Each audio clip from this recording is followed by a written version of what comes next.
For Matthew Kirby, all it took was one simple click of the mouse for what he thought was a solution to paying for items when times got tough. I had been laid off, and I used it as a way to kind of like pay for things and kind of put things on hold until I could get a job.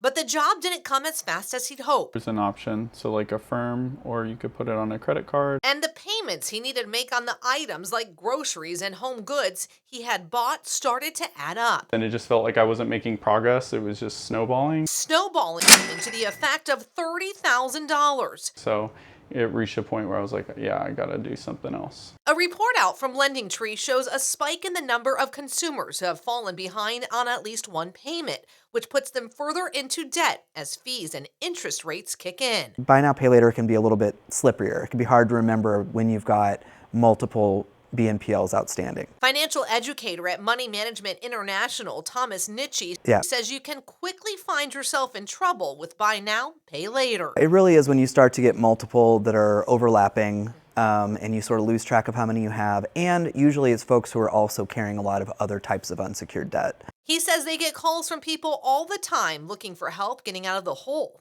and says one thing people have to remember when using buy now, pay later is to make sure that what they are getting is a need, not a want. Have a spending plan, understand where your money's going, what's coming in, what's going out, and how much you have at the end of the month to play with.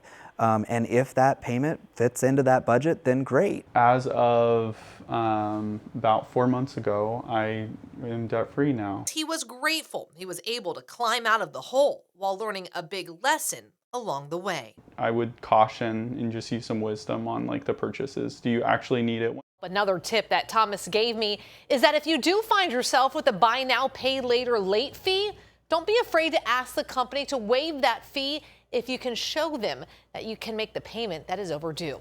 Jennifer Titus, 10 Investigates.